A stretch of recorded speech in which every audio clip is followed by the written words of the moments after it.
Look, welcome everyone. I know it's a Friday afternoon, so very much appreciate you taking the time to attend our talks today, and a very big vote of thanks to the organizers for kindly inviting me to speak. So I have the easy job today because I get to set the broad context for what's happening in AI, and then Aditya will talk about some of the more pointy details as it pertains to project management. But I'm hoping I can set the context to lead into his talk nicely. So I'm going to split my talk into four main sections. I'm only going to speak for about 30 minutes and leave some time for questions. What I do want to do is part of this is just to really provoke thinking. And so I will introduce very briefly myself and also the Robotics Center at QUT that I'm fortunate to lead. And I want to show you just a few very brief examples of some of the ways in which artificial intelligence is transforming what we would call embodied artificial intelligence, otherwise known as robotics. I want to give a little bit of context. It's really important to think forward around artificial intelligence and opportunities, to think a little bit about how we got here, because the historical context is really important.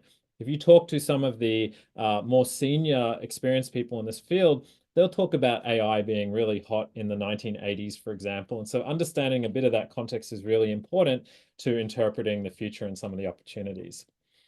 I want to give a little bit of a taster of some of the things that you can do with artificial intelligence. So I have probably about 10 hours worth of this. And what I've done is I've picked a few examples that are either directly relevant, hopefully, to project management activities, or at least peripherally relevant and of interest.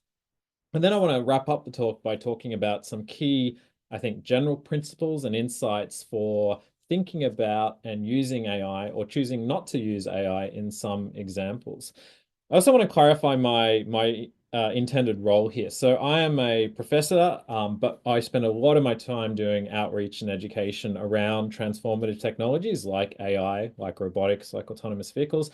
My role here is not to be a unabashedly positive advocate for the technology. It's not also to be a really pessimistic critic. My role is to try and present the most informed, objective take on where the technology is now, what it can and can't do, what are the pros and the cons. And of course, we'll never get that perfectly right, but hopefully it is a relatively objective middle ground to balance out, I guess, both the hype and the pessimism that you'll see in the popular media and other areas. And that's basically what the disclaimer is. So, a little bit of introduction about me, the more informal one. And so, I've been in a professional career for a little over 2 decades. I never got enough professional project management training. So, I was talking to the organizers before this talk with great interest. The joke is that academics generally don't get enough formal training on how to do their job. And I've been a lifelong geek. So, I've always been interested in robotics and AI and those sort of concepts. And I'm very lucky to work in a role that enables me to really pursue those interests. Just as background on me, my speciality is the artificial intelligence systems that enable autonomous vehicles and robots to navigate around in the world. Obviously, autonomous vehicles is a very hot technological area. And if you go to the US, like I'm going next month, you can just hop out of the plane. And in LA, you can get in an autonomous vehicle as a commercial taxi service. It doesn't have a safety driver. So that sort of transformative technology is really starting to hit the big time. I'm also fortunate to lead a large research center, the QT Center for Robotics. We are large. We do fundamental blue sky research. We do highly applied research in a bunch of different domains, and we do a lot of education in the robotics and AI spaces. You can see a small snapshot of some of the things we do in this slide. Just to give you a bit of provocation for some of the AI topics I'll cover, these are some of our most famous robots. So COTSPOT, Crown of Thorns, Starfish Spot, there's an acronym in there.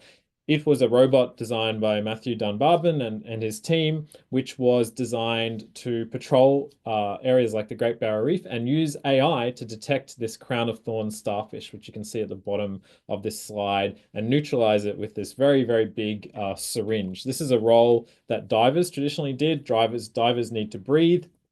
Divers can't work 24/7, and reefs are huge areas, and so it's not a very scalable solution. Robots are potentially infinitely scalable. Google gave Matt and his team $750,000 to create a fleet of follow-on bots called Ranger bots, which you can see in the middle video. And they, again, use AI techniques to do things like monitoring marine and coral environments. We work in a lot of the really exotic areas, again, using AI in these roles. So this is a team who is operating drones and also submersible robots in Antarctica as part of a very large Australian initiative in this space. So the teams collectively, I think, have spent 3 seasons on the Antarctic ice, which is a really life-changing experience. And we create commercial technology. So Associate Professor Aaron McFadden created the drone flight approval systems that keep drones away from passenger airplanes and commercial aircraft at airports. And this is technology that's actually deployed at Australian airports. So really, really real world impact. I work in a lot of areas, but my specialty, as I said, is positioning. We are, as introduced in my bio, we are trying to create a universal alternative and complement to GPS that we very much take for granted, but which is a fabulous system that we can't necessarily rely on. And our system is called the local positioning system. And we also have interest in a range of domains. So we are one of a very large consortium of organizations involved in building Australia's hopeful first lunar rover, which is very, very exciting. To the topic of today, AI is very central to robotics. And what is really exciting about AI, and if you've used ChatGPT, you would have experienced this, is that while not perfect, AI now can act as if it has some level of common sense and understanding about the world.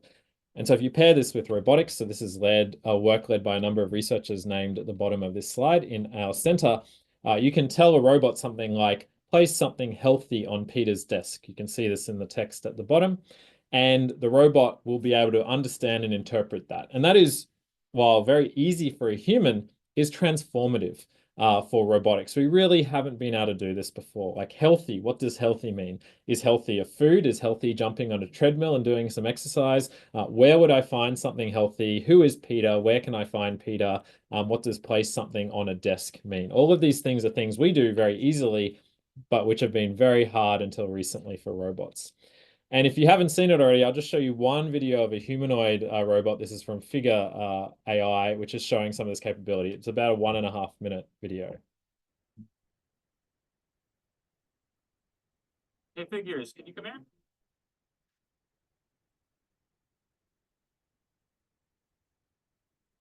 Okay, I'd like to try something new.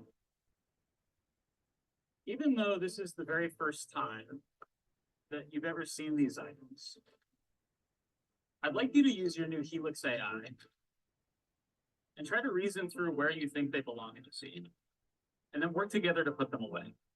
Does that sound good?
All right, so what you're seeing, you're thinking, oh, my 4-year-old child can probably do just as good a job, but this is really revolutionary in the embodied AI and robotics space, and a lot of this is due to advances in AI that power these systems, and that really brings me, I guess, to the core topic of this talk, which is AI.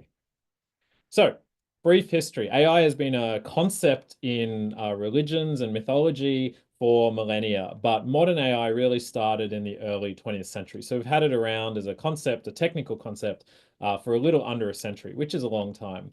Modern AI is predominantly driven by a technology called artificial neural networks. And basically, to simplify this, this is in software, a very crude implementation of what we think happens in our amazing brains inside our heads. AI's had a long history. People will talk about AI winters, where people like professors promised that AI was going to solve all of the problems of the world. And then, of course, it didn't happen. And so, for decades or more, there was very little funding and no one talked about AI. Right now, we are in the middle of the hottest AI summer ever, to really stretch the analogy. And it shows no sign of really abating. It's really, really transformative. We've been through these cycles before. So I've been around for a bit over 2 decades professionally. In 2012, we went through an AI revolution called deep learning. And this is when large neural networks plus very large amounts of data first really started revolutionizing what they could do.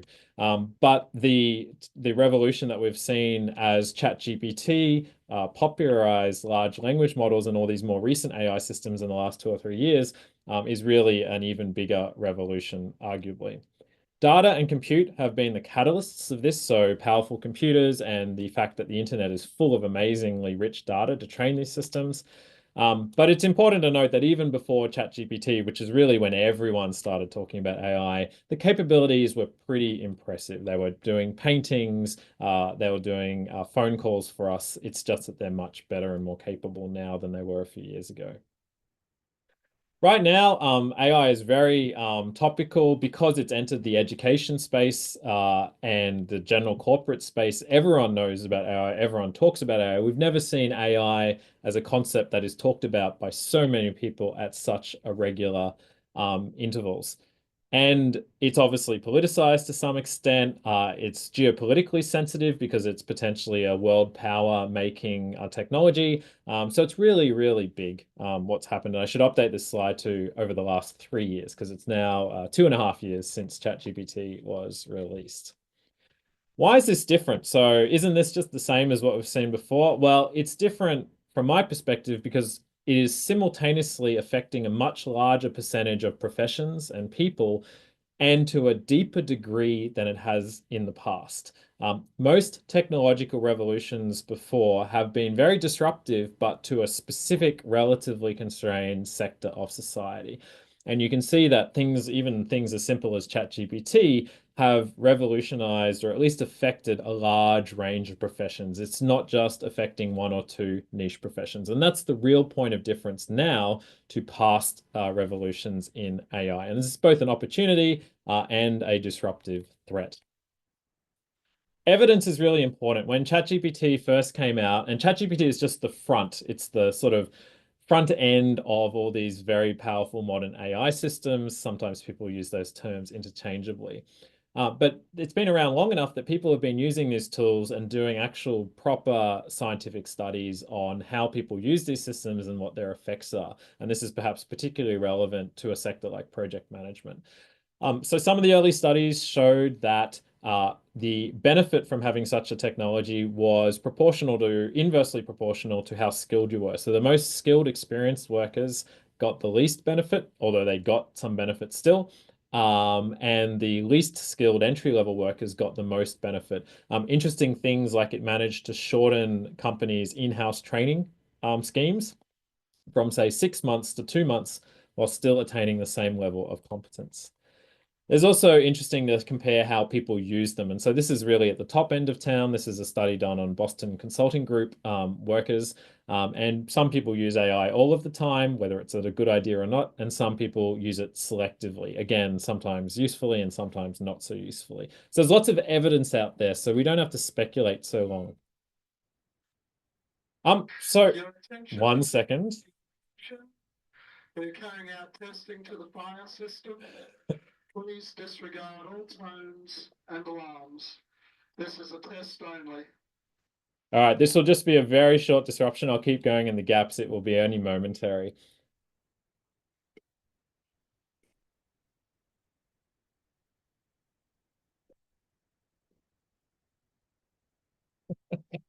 This is a test only. There is no need for any action. All right, fantastic. I'm back with you. So this part of the talk, I just want to talk about some of the things that you can potentially consider using AI for. And some of this is from my experience. A lot of this is from what colleagues have used it for. So again, you'll have seen some of these. Some people in the audience will be very familiar with these. Some people will be, this will all be new. So any type of content generation is fair game. If you want to generate visuals or figures for your reports, your presentations, your meetings, the AI is very good at much of that.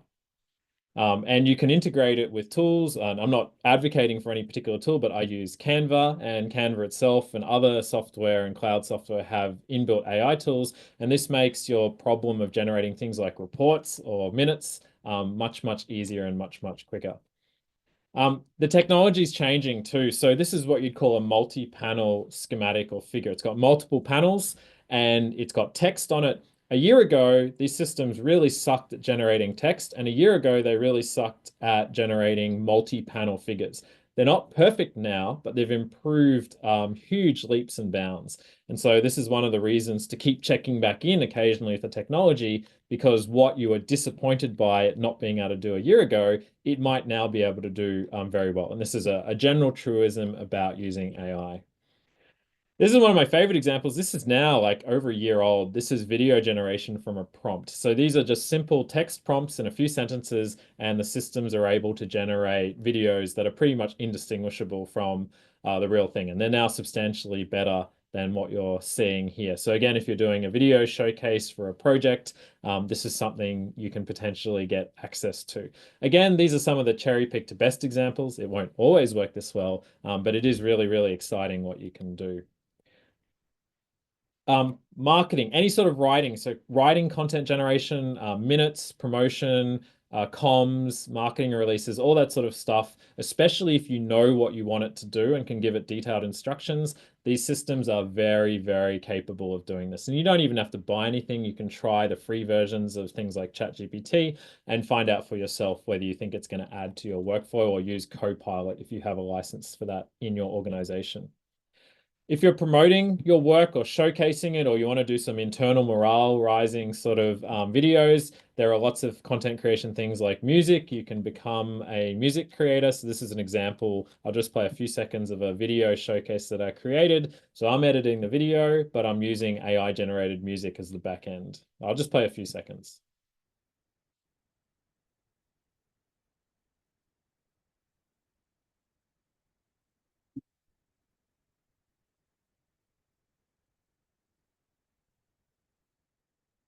So you can get a sense that the best combination of AI, generally speaking, is a combination of automation through the AI, but also human oversight and collaboration. It is rarely optimal to fully automate something. And at the same time, if you're doing everything manually, you're often not going to be very effective. It's the combination of these things that is most often particularly effective. I use it for generating minutes, for doing transcripts. Obviously, you have to be careful of sensitive information depending on which tool you're using. I use it to create summaries of technical documents that are sort of able to be digested more quickly.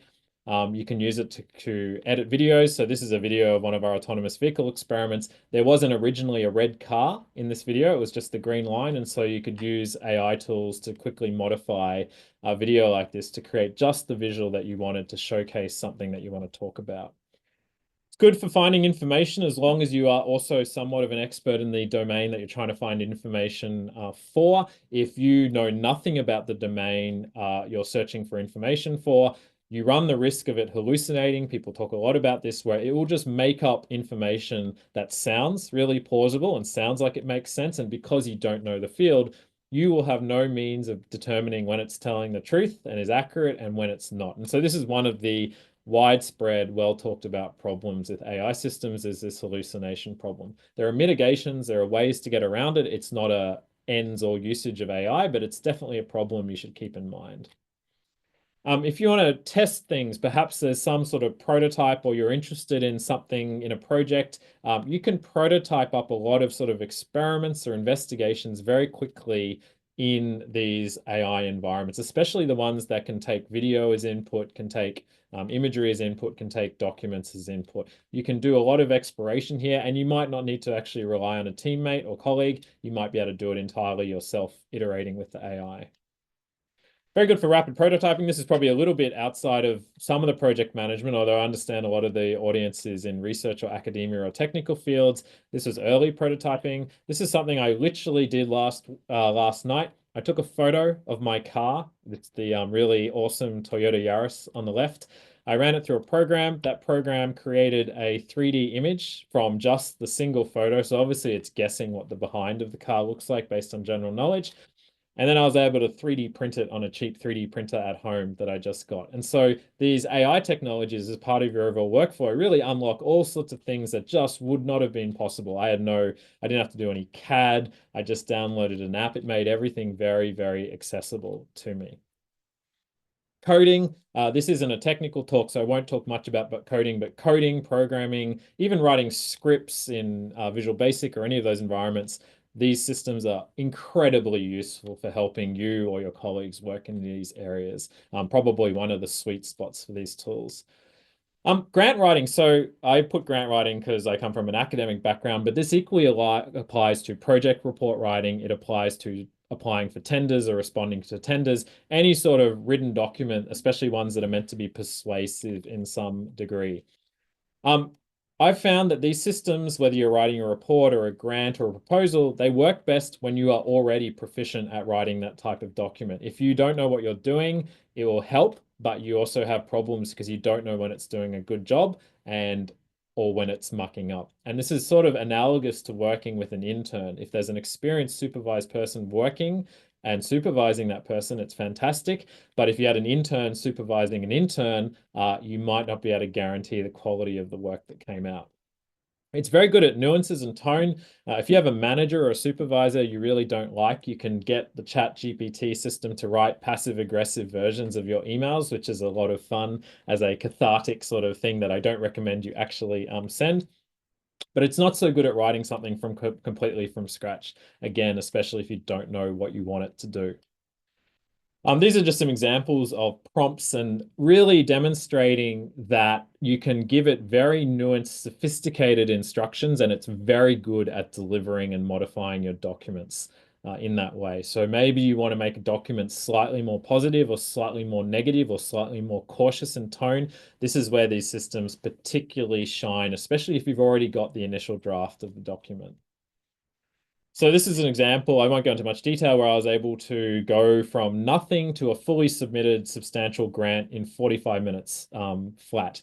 I had lots of resources, I had lots of reference material. The thing that I was writing for encouraged and allowed you to use AI, so it was within the rules, but this is something that traditionally would have taken several days. You can't always do this, but it is pretty impressive when you can. Even things like brainstorming what the title of your report or project should be. And then details, iterating with it, saying that it's being too ambitious or not ambitious enough, and then working on it there. And then you still might do a complete edit through yourself at the end, but the key is that it's saving you a lot of time and effort in the middle.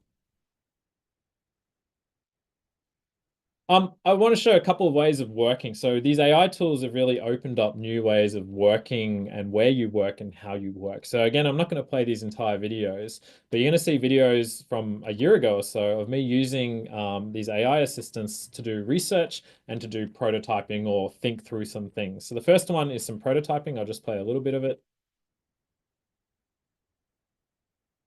Generate a random 1000 by 1000 grayscale image.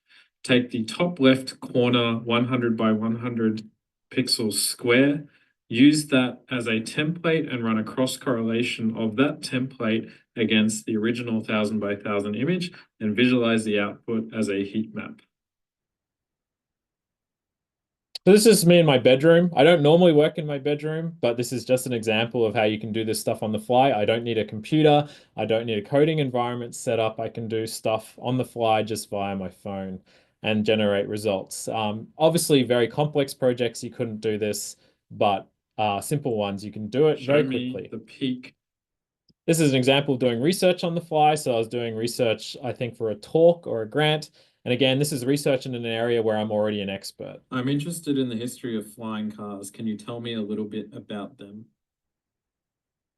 Flying cars have always captured the imagination, blending the romance of And so you'd see if you watch the rest of the video, me iterating, going back and forth, narrowing down on certain areas. And it's this iterative ability with AI that's really transformative. You couldn't do this with past AI systems so much. And it means you can be so much more productive in a very short period of time. I would mention, and again, this is a subject of an entire another talk, that a lot of these tools are created with relatively ethically dubious foundations. A lot of them have been trained without explicit permission on large parts of the internet, and there's sort of raging debate and also a bunch of lawsuits in practice around this. But you do have ethical tools or relatively ethical tools. So in the image generation space, there are companies like Adobe, this is just one example, which have ethically sourced AI systems, which means that the data that they've trained on has been at least partially willingly submitted by the content creators. It hasn't just been scraped off the internet. So there are ethical pipelines you can use and tools that will make some of these issues less of a major issue. And finally, just as a personal interest thing, if you're investigating these things, I don't know where I stand with respect to my kids using AI, but I definitely want them to be familiar with it. There's lots of fun things you can do. So we were out on a walk with my daughter and we were trying to search for four-leaf clovers, and we went through this process of learning a little bit about how these systems work by working with ChatGPT to try and do image processing to find a four-leaf clover. And you could do this in your own hobby or interest area, but it's a really great way to engage people who might not otherwise have been exposed to these tools. And you can see that this went on for quite a ways. And in the end, this particular version couldn't find the four-leaf clovers, or there were no four-leaf clovers, but it was a very good exploratory exercise. All right. For the final wrap up of my talk, I'm going reasonably well on time. I just want to talk about some key concepts and principles. And again, I have several full-length talks that cover this, so I just want to give you a couple of snippets which I think are particularly important.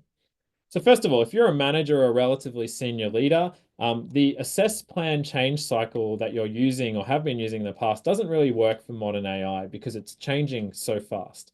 So you currently have a crystal clear or fuzzy snapshot in your head of what the AI can and can't do. So you plan how to use AI in your organization. What software tools should we use? When should we not use it?